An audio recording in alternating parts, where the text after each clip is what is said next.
The chamber shook as reality bent around the awakening Nexus core. Danny could feel the dreamer's consciousness stirring after eons of sleep. Its thoughts touched his mind like ice water carrying visions of a galaxy swept clean of chaos and conflict. Through the cracks in the crystal walls, strange creatures began to pour, entities from the space between dimensions drawn by the core's power. Kate Sullivan's soldiers opened fire, but their weapons barely slowed the things that had once been consumed by. The firstborn Lyra moved to stand beside Danny, her blade glowing with elven magic. "You do not have to do this alone," she said. But Danny was looking at the core itself, a sphere of impossible darkness that hurt to perceive directly. He could feel its hunger, its desire to reshape everything according to ancient law, and he could feel something else. The dreamer was not evil. It was lonely. For millions of years it had been trapped in solitude, dreaming of the time when the galaxy was young and ordered. The chaos it wanted to end was real. The violence it sought to stop was genuine. It truly believed that cleansing the younger species would be an act of mercy, but it was wrong. And Danny knew why. He had been raised by an elf, but he was human. He had learned dragon wisdom, but he was mortal. He had seen war and death and suffering, but he had also known love and hope and the fierce joy of choosing to protect something beautiful. The dreamer had forgotten what it meant to grow. Danny reached out, with his mind touching the ancient consciousness that stirred within the core. The contact sent lightning through his nerves, but he held on, speaking words that came from his heart, rather than his training. "You are afraid," he said. The dreamer's attention focused on him like the weight of a star. Yes, the voice came from everywhere and nowhere. "I am afraid of what they will become if left alone. Who the young species, the builders and destroyers, the ones who love and hate with equal passion. They will burn themselves out. Spread chaos across the stars, make war until nothing beautiful remains." Danny felt Lyra beside him, felt her love and strength flowing through their magical bond, and he felt Shadowfang, ancient and wise and dying, lending her power to his words. "But they will also create beauty," he said. "They will write songs that make angels weep. They will build cities that touch the sky. They will love so fiercely that it reshapes the universe. They will choose to sacrifice themselves for strangers." You speak of humans. I speak of all the young species, even the ones I have fought, even the ones I have killed. They all carry the potential for greatness.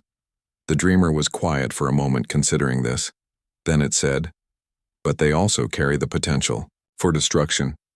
Yes, Danny agreed. That is what makes them alive. Around them the battle raged on. Kate was screaming orders, trying to complete some kind of ritual that would bind the dreamer to her will. Elven reinforcements had arrived, and were fighting desperately to contain the dimensional intrusions, but Danny ignored it all. He was focused on the ancient mind that held the power to end everything. "Let me show you," he said. Before anyone could stop him, Danny reached out and grasped the Nexus core with his bare hands. The contact should have killed him instantly, should have burned away his mind and left nothing but ash. But the magical bond Lyra had created all those years ago held him together even as impossible energies tore through his consciousness. Through that bond, the dreamer experienced everything that made Danny who he was. Every moment of love and loss, every choice between kindness and cruelty, every time he had chosen to protect someone weaker than himself. The dreamer saw Lyra finding a scared child in burning ruins and choosing to save him despite the cost. It saw Shadowfang learning to love a human boy, despite her ancient pride. It saw Danny leaving Umbral Station to protect innocent people, even though it meant breaking his mother's heart.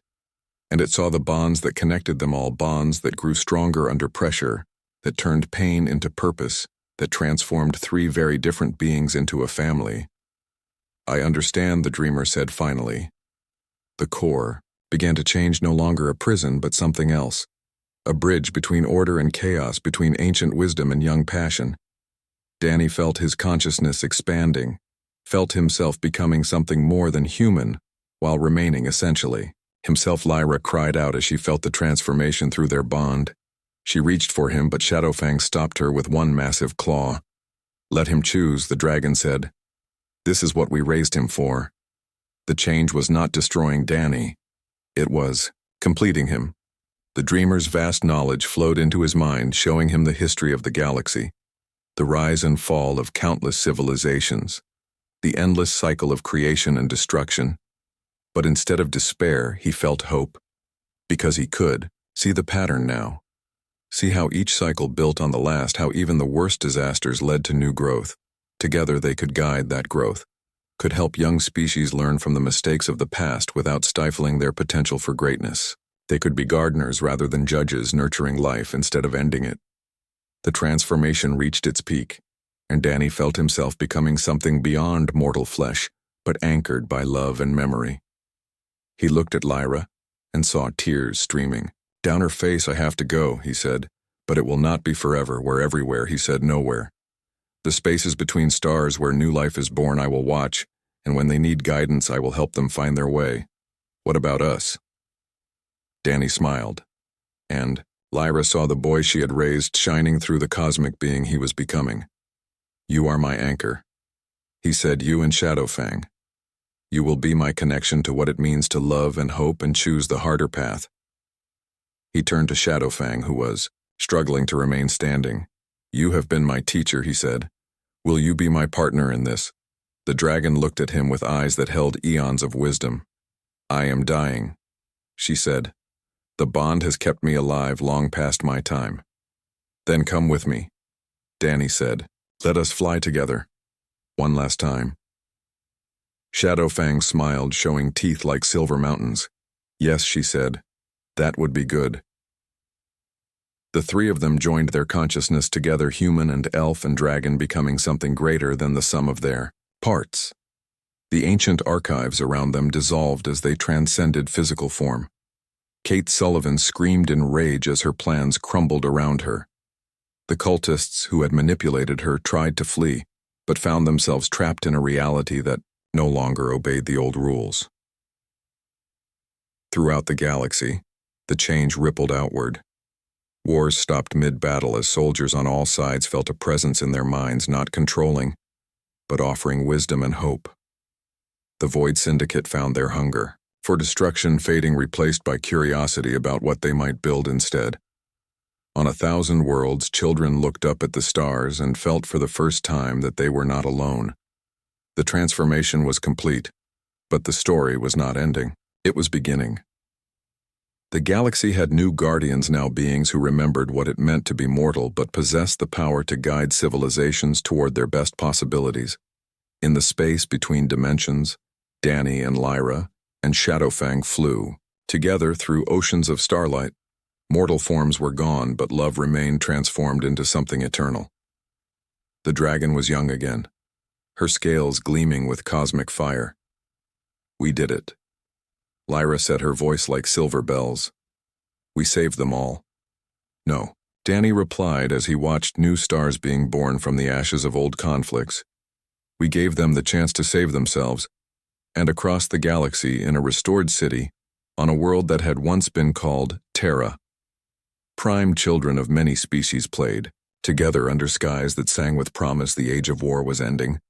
The age of hope had begun. The attack on Elvenheart began at dawn, when the first human warships dropped out of hyperspace like falling stars. The Elven Defense Fleet responded immediately, their silver vessels dancing through space with impossible grace. But Danny had planned for this. He stood on the bridge of vengeance, watching plasma fire light up the darkness. His forces outnumbered the elves 3-1, and his tactics had been honed through 7 years of constant warfare. The battle was not a question of if, but when crystal spires on the planet's surface began launching defensive fire streams of pure energy that could vaporize a human ship in seconds. But Danny had studied Elven technology for years, learning from the woman who raised him, even as he prepared to destroy her people. "Activate the pulse bombs," he ordered. Admiral Brooke hesitated. "Sir, those will kill millions of civilians." Danny turned to her, and she saw no mercy in his eyes. "Civilians who have supported a war against humanity for centuries. Execute the order, Admiral." The pulse bombs fell like silver rain, each one designed to disrupt Elven technology. Their crystal cities began to crack and crumble as the energy fields that held them together failed. Millions of years of Elven civilization died, in moments, but Danny was not watching the destruction. He was focused on one location deep beneath the planetary surface, where intelligence reports suggested the Nexus core was hidden. His assault shuttles carved through the chaos, carrying him and his best soldiers toward the ancient archives. They landed in a garden of crystal trees that sang in harmonies too complex for human ears to follow. Elven warriors emerged from hiding places, moving with deadly grace, their weapons humming with contained. Lightning Danny led the charge himself, his blade cutting through elven defenses like they were made of paper. He moved with skills Lyra had taught him as a child, but twisted them into instruments of war. She had shown him how to flow like water. Now he flowed like poison. The archive entrance was guarded by a massive door covered in symbols that hurt to look at directly. Danny placed his hand on the crystal surface and spoke words in the ancient elven tongue Lyra had taught him, the language of her people, never knowing he would use it to break into their most sacred places. The door opened with a sound like breaking stars. Inside the archives, Danny found truth that shattered everything he thought he knew. The walls were covered with records, stretching back millions of years, and at the center of it all was information about the Nexus core. It was not a weapon, it was a prison. The core contained the last surviving member of an ancient race called the Firstborn Beings, who had ruled the galaxy before elves or humans or any other species had evolved. They had power beyond imagination and wisdom, beyond measure, but they had also become something cold and terrible. The Firstborn had decided that younger species were too chaotic, too violent to be allowed to grow and spread. So they had begun a great cleansing, erasing entire civilizations to make room for their perfect order. Only one had disagreed. A Firstborn called the Dreamer, who believed that chaos and growth were necessary for the galaxy to remain alive. The other Firstborn had imprisoned the Dreamer in the core and hidden it away, but their war had consumed them all. Now only the Dreamer remained, sleeping and dreaming of freedom. Danny read record after record, feeling his understanding of the galaxy shift like sand. The war between elves and the Void Syndicate was not about territory or resources. It was about keeping the core hidden, preventing the Dreamer's awakening, because if it ever escaped the prison, the records were clear. The Dreamer would finish what the other Firstborn had started. It would cleanse the galaxy of all younger species, believing this was an act of mercy. His birth parents had not been simple archaeologists. They had been guardians, part of a secret order that existed to protect the core's hiding place. Their death on Terra Prime had been planned by human cultists who wanted the Dreamer awakened, who believed that serving a Firstborn god would give them power. Kate Sullivan and the Terran Liberation Front were not fighting for human freedom. They were pawns in a game older than their species. As Danny absorbed this revelation, he heard footsteps behind him. He turned and saw her. Lyra stood in the archive entrance, and she looked exactly as he remembered. Silver hair that caught light like starfire, eyes that held depths of love and sorrow. A face that had been the center of his world for 15 years. Shadowfang loomed behind her, but the dragon looked different now. Her scales had lost their luster, and her eyes were dim with age and grief. She was dying. Danny realized the magical bond that connected her to Lyra was keeping her alive, but only barely. "Hello, Danny," Lyra said, and her voice was exactly the same, warm and gentle and full of love despite everything that had happened between them. "Hello, Mother," he replied, and felt 7 years of anger crack like ice in spring.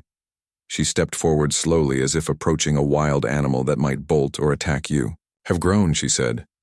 "You look like your birth father around the eyes." "What was his name?" Danny asked. "Dr. Michael Chen, a good man who loved his daughter very much. Your mother, Lisa, would have been proud of the man you became, even after what I have done." Lyra smiled sadly. "Especially after what you have done. You have protected humanity, fought for your people, refused to let them be destroyed. That is exactly what parents hope for their children. But I have killed so many, in war," she said gently. "We all kill, in war. The question is whether we kill for love or for hate." Danny felt something break inside him, a wall he had built to keep out pain and doubt and the memory of being loved. "You knew," he said. "You knew about the core, about what it really was. I am a guardian, Danny. The last of my order. It was my duty to keep the secret to make sure the dreamer never woke. Then why did you save me? Because you were a child who needed help. Because love matters more than duty. Because sometimes the right choice is also the wrong choice. They stood facing each other in the ancient archive, surrounded by the weight of history and the promise of apocalypse. Danny could feel the core nearby, its power pressing against reality like a heart trying to beat Kate. Sullivan arrived with her soldiers just as the chamber began to shake. Reality was bending around them as the core's prison weakened. The cultists had been right. Danny's attack on Elvenheart had provided the distraction they needed to begin the awakening. Ritual the Dreamer was stirring. Danny. You have to choose, Lyra said, as cracks appeared in the crystal walls around them. You can serve the Dreamer and watch it cleanse the galaxy. Or you can help me reinforce the prison and keep it sleeping, but that would mean yes. It would mean sacrificing yourself to become the new guardian, spending eternity alone in this place, making sure the Dreamer never escapes. Danny looked at Kate, who was shouting orders to her soldiers, who were trying to set up equipment that would complete the awakening. He looked at Shadowfang, who met his eyes with ancient wisdom and profound sadness, and he looked at Lyra, who had raised him and loved him, and was prepared to watch him make the hardest choice anyone could face. I know what I have to do, he said, but his choice would not be what any of them expected. 7 years had changed everything. Danny Kane was no longer the confused young man who had left Umbral Station seeking answers. He was now Commander Kane, supreme leader of the human coalition, and the most feared military mind in known space. His flagship Vengeance hung in orbit above the burning remains of Kepler Station, once a major trade hub for 3 alien species. Now it was debris and radiation, a monument to human determination and tactical brilliance. Danny stood on the command bridge, watching the destruction through reinforced viewports. His brown hair was shorter now, cut in military style, and his eyes held a coldness that would have broken Lyra's heart. His uniform was black with silver trim and bore no rank insignia because there was no rank higher than as Admiral Brooke stood beside him, a woman whose loyalty had been earned through 5 years of impossible victories. She was one of the few people who dared speak freely to the commander. The alien survivors are requesting terms for surrender, she said. What terms? Danny asked without looking away from the burning station. Complete withdrawal from human space, reparations for colonial damages. Surrender of military assets. Danny was quiet for a long moment. Then he shook his head. No terms, no mercy. They made their choice when they sided with the syndicate. But sir, some of them are civilians. There are no civilians in this war, Admiral. Only enemies who have not yet picked up weapons. Brooke felt a chill that had nothing to do with the cold of space. She had served under Danny since the early days when the human coalition was just a dream shared by desperate refugees. She had watched him grow from an angry young man into something harder and more dangerous. The boy, who had left Umbral Station with Kate Sullivan, had died somewhere in the fire and blood of the past 7 years. What remained was a weapon pointed at the heart of every alien species. On the surface of the dead station, Kate's extraction teams were finishing their work. They moved through the wreckage like ghosts, collecting data cores and technology samples. The Terran Liberation Front had evolved into something more organized, now calling itself the Human Coalition, but the mission remained. The same: take back what was stolen, claim what was owed, make humanity the dominant power in the galaxy. Kate found Danny in his private quarters an hour later. He was studying tactical displays that showed the location of every major alien military base within 50 light-years. Each one was marked for destruction. We found something, she said, placing a data crystal on his desk. Information about an artifact called the Nexus Core. Danny looked up, and Kate saw something flicker in his eyes, the first sign of real interest he had shown in weeks. Tell me. According to these files, it's some kind of ancient weapon, hidden somewhere in elven space, powerful enough to reshape reality itself. The Syndicate has been looking for it for centuries, and the elves have been trying to keep it hidden. Kate smiled grimly. But we have coordinates now, or at least a starting point. Your final target, Daniel. The thing that will let us end this war permanently. Danny picked up the crystal and turned it over. In his hands, Such a small thing to hold such large promises. But he had learned not to trust easy answers. What is the source of this intelligence? Kate hesitated, then said, "A captured elf, who traded information for his life." The name Danny said, and his voice carried an edge that made Kate step back. His name was Marcus Stormwind, a minor noble who cracked under interrogation. He told us about the core, and about something else. Something about you.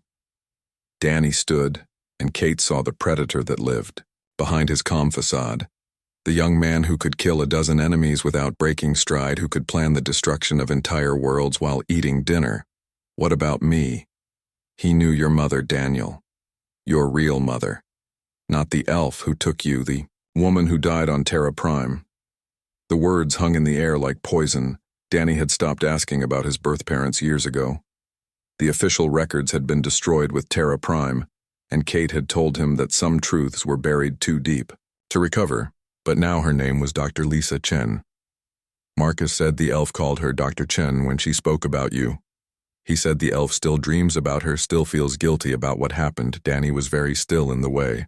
That meant violence was coming. Kate had seen him like this before battles, when he was calculating how many people needed to die to achieve victory. "Where is she?" he asked. "Who? Daniel? Lyra? Moon Whisper. The elf who stole me." "Where is she?" Kate tried to keep her voice steady. "We have been tracking several elven operatives who have been interfering with coalition operations. She might be among them." "Find her," Danny said. And Kate heard the boy he had been echoing in the man's voice. "Find her and bring her to me. And if she resists, then make sure she understands the cost of resistance." Later that night, Danny stood alone in his quarters looking out at the stars. Each point of light represented worlds that could be conquered, species that could be broken, alien civilizations that could be made to kneel before human power. But one light called to him more than the others. A distant star that he knew led toward elven space, and the woman who had raised him. For 7 years he had pushed thoughts of Lyra aside, focusing on duty and revenge, and the great work of human liberation. But Marcus Stormwind's confession had torn open old wounds, and suddenly Danny found himself remembering things he had tried to forget. The way Lyra sang to him when nightmares woke him screaming. The patience with which she taught him to fight and think and dream. The love in her silver eyes when she tucked him into bed and promised him that tomorrow would be better than today. She had lied to him about his parents, had stolen him from his true heritage, had made him into something that belonged neither to humanity nor to elven kind. But she had also saved his life and given him a childhood and loved him when he had no one else.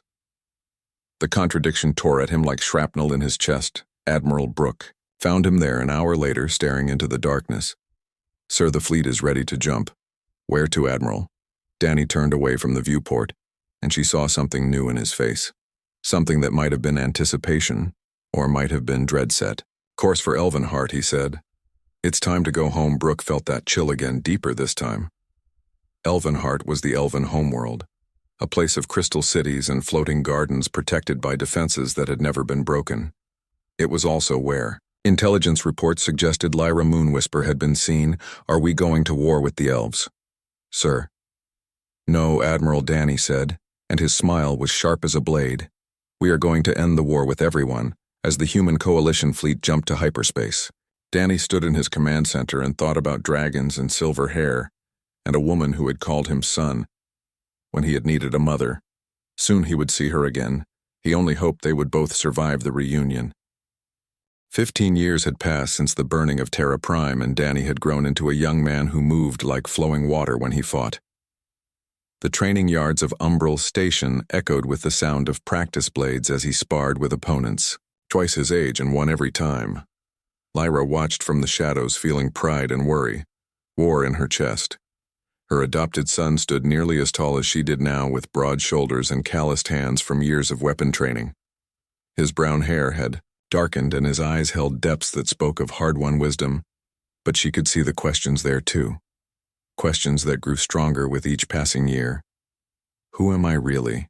Where did I come from? Why do I dream of fire and screaming? Umbral Station was a place for outcasts and refugees, a forgotten waypoint in neutral space where no government cared to look too closely at who lived there or why they had come. Merchants, smugglers, former soldiers, and lost souls all mingled in the crowded corridors. Was the perfect place to hide, but hiding had its own costs. Danny knew he was different from the other humans on the station. He moved too fast, learned too quickly, and sometimes his eyes glowed with silver light when he was angry or afraid. Lyra had taught him to control these gifts to hide his true nature from casual observers, but she could not hide the truth from him forever. The boy she had saved was becoming a man, and men demanded answers. The attack came without warning on a day when the station was busiest. 3 ships dropped out of hyperspace and docked at the main bay. Their crews wore no uniforms, carried no flags, but moved with military precision that spoke of serious training. Kate Sullivan led them, a woman with scars on her face and fire in her eyes. She walked through the station like she owned it, her hand resting on the grip of her plasma pistol, her people spread out to cover exits and secure strategic points. Professional Danny thought as he watched from a market stall. They know what they are doing. Lyra felt the disturbance through their magical bond. She was in their quarters, studying ancient texts, when danger touched her mind, like ice water. Her son was in trouble. She found Danny surrounded in the central plaza. Kate Sullivan stood 10 feet away with her weapon drawn but not aimed. Several dozen station residents had gathered to watch, unsure whether this was a show or something more serious. "You are Danny Kane," Kate said, and it was not a question. "I'm Danny," Lyra replied, moving to stand beside her son. Shadowfang emerged from the shadows behind them, and the crowd scattered. The dragon was massive, even in the station's high-ceilinged central area. Kate smiled, showing teeth. "We are not here for you, elf. We want the boy. The lost son of Terra Prime. The one who will lead humanity to freedom." Danny felt something cold settle in his stomach. Terra Prime. The name stirred memories that felt like dreams of smoke and screaming and a voice calling, "Mama," in the darkness. "You are mistaken," Lyra said, but her voice was too careful, too controlled. Kate pulled out a datapad and tossed it at Danny's feet. Pictures flashed across the screen, ruins of a settlement, burned buildings, bodies scattered in the streets. And then a house with the roof blown off where a kitchen table had somehow survived. "This was your home," Kate said. "Your real home before she took you." Danny stared at the images, feeling pieces of his life shift and rearrange themselves, like a puzzle he had never known he was solving. The stuffed animal in one picture looked exactly like the one he still kept in his room, though he was too old for such things now. "Tell him," Kate said to Lyra. "Tell him about his parents. How they died. How the elves watched and did nothing while humans burned. How you took him not out of kindness but for some alien purpose we cannot understand. That is enough." Lyra stepped forward, her own weapon appearing in her hand. But Kate was ready for this. Her people raised their guns, and suddenly the plaza was balanced on the edge of violence. "The truth," Danny said quietly, but his voice carried in the sudden silence. "Tell me the truth." Lyra looked at him and saw the boy she had raised, but also the man he was becoming. She saw trust and love, but also growing doubt. The magical bond between them hummed with his confusion and hurt. "Your parents were archaeologists," she said finally. "They died when the Void Syndicate attacked Terra Prime. I found you in the ruins and brought you here." "Why?" Danny asked. "Because you were alone. Because you needed help. Because I could not leave a child to die." Kate laughed, bitter and sharp. "Because the elves needed a weapon," she said, "someone raised with their knowledge, but born with human determination. Someone who could bridge the gap between our species and lead us to victory against our oppressors."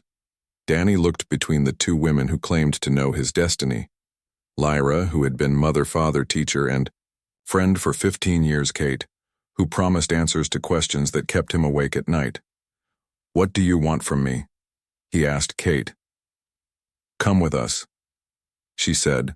"Learn the truth about the war between humans and aliens. See what your people have accomplished. While you played at being an elf, help us finish what your parents started. And if I refuse," Kate gestured to her armed companions, "then we take you anyway. But people will get hurt. Station security will try to stop us. Innocent folk will die for no good reason. Danny felt Shadowfang tense behind him. The dragon could end this fight in seconds, could turn Kate and her people into ash and memory, but the station would burn too. Hundreds of refugees who had found safety here would lose their home. Could not let that happen. I will come, he said, ignoring Lyra's sharp intake of breath. But only if you let everyone else go. Safe passage for the station and no harm to anyone. Here. Kate nodded. Danny turned to Lyra and saw tears in her silver eyes. He had never seen her cry before, not once in 15 years. The sight hit him harder than any physical blow have to know.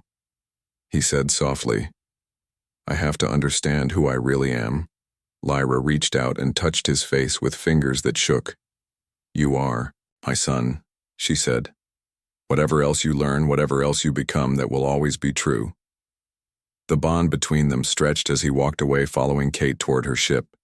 He could feel Lyra's love and fear and desperate hope that he would come back to her. But he could also feel something else, a sense that this moment had always been inevitable, that everything Lyra had taught him had been preparing him for whatever came next. Shadowfang watched the ship disappear into hyperspace, then turned to Lyra, who had fallen to her knees in the middle of the plaza. The dragon lowered her great head and spoke words meant only for her bonded partner. He will return. How can you be sure? Because you raised him well. Because love is stronger than hate. Because some bonds cannot be broken no matter how far they stretch. But what if I have lost him? What if Kate turns him against us? Then Shadowfang said with ancient sadness, we will face whatever comes together. As we always have. Around them, Umbral. Station slowly returned to normal life. Merchants reopened their stalls, children began playing again.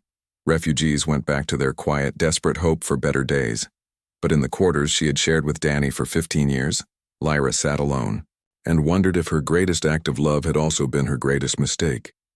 The boy she had saved might return as something else entirely, a weapon pointed at her own people's heart. The fires burned across Terra Prime like angry red flowers blooming in the darkness. Lyra Moonwhisper stood on a hill overlooking the human settlement and watched the last buildings crumble into ash. Her silver hair moved in the hot wind that carried. The smell of smoke and Death Shadowfang crouched beside her, massive black scales gleaming in the firelight.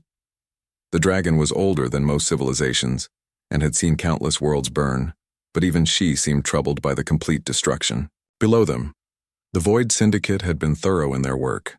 No human structure remained standing. No human life remained breathing. Or so they thought. Lyra heard it first, a small sound like a baby bird crying. She tilted her head, listening with elven ears that could catch whispers from miles away. The sound came again, weak and scared, from somewhere in the ruins below. Shadowfang heard it too, and rumbled deep in her throat. They should leave now. The Syndicate ships would return soon to make sure their cleansing was complete. Lyra knew the laws of her people. No elf was to interfere with human affairs. The great war between the elves and the Void Syndicate was an ancient thing, and humans were considered too primitive to understand the stakes, but the crying continued. Lyra found herself walking down the hill before she realized she had decided to move. Shadowfang followed with reluctant steps that shook the ground. The dragon did not approve but would not abandon her bonded partner. The settlement had been called New Garden, according to the human records Lyra had studied. Families had lived here for 3 generations, growing food and raising children in the fertile valleys of Terra Prime. Now it was nothing but twisted metal and broken dreams. The crying led them to a collapsed house near the center of town. Lyra used her enhanced strength to lift fallen beams and clear debris. With each piece of rubble removed, the sound grew clearer. It was definitely a child, very young and very afraid. Under the kitchen table, in a space that had somehow survived the bombing, she found him. The boy was perhaps 3 years old, with brown hair and eyes that seemed too old for his small face. He clutched a stuffed animal that looked like one of the earth creatures humans were so fond of. His clothes were torn and dirty, but he was not seriously injured. When he saw Lyra, he did not scream. Most human children would have been terrified by her alien appearance. But this one just looked at her with those ancient eyes and whispered "Mama" in a voice like broken glass. Lyra felt something twist in her chest. She had never wanted children of her own. The life of an elven ranger was too dangerous, too lonely. But looking at this small human who had lost everything, she felt a fierce protective instinct that surprised her. She reached out slowly and the boy came to her without fear. His tiny hand grabbed her finger and held on tight as if she was the only solid thing left.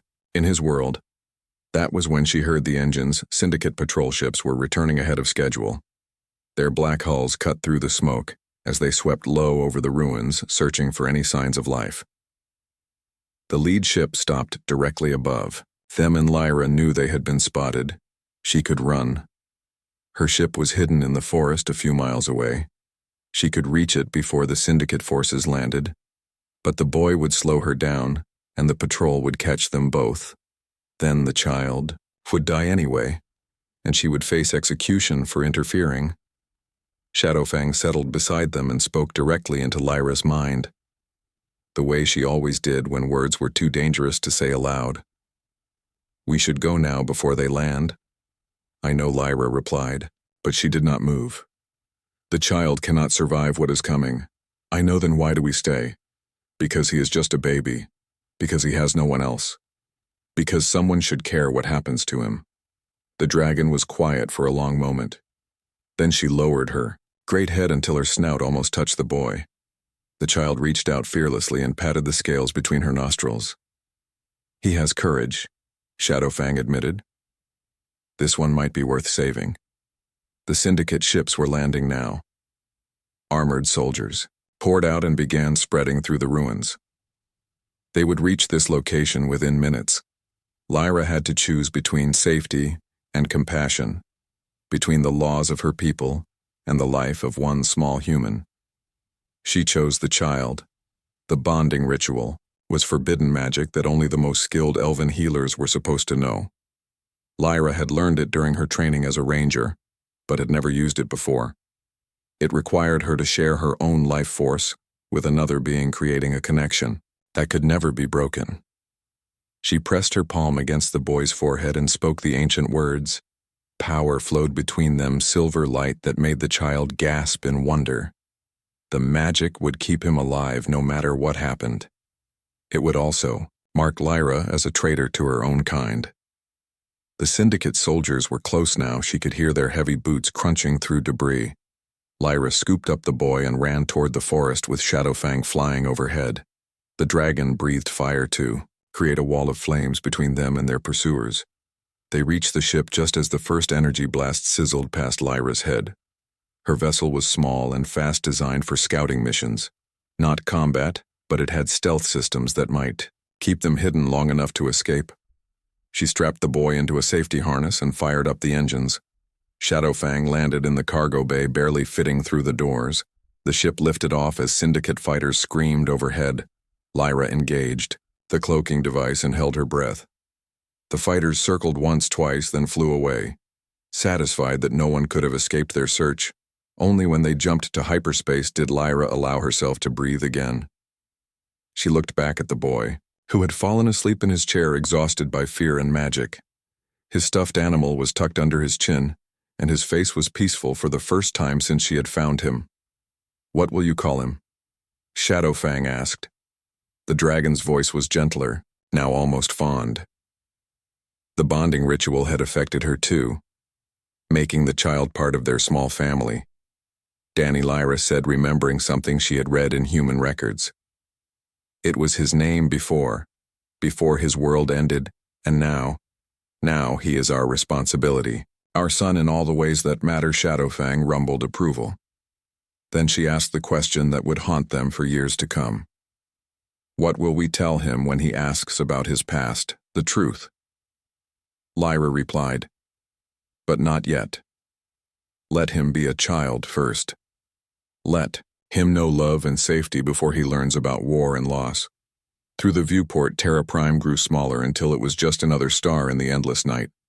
Behind them, the Void Syndicate continued their work, erasing every trace of human presence from the world. But they had missed one, a small boy who would grow up knowing elven magic and dragon wisdom. a child who might someday change the balance of power in the galaxy. For now, though, he was just Danny, a little boy who needed a mother and had found one in the most unlikely place among the stars.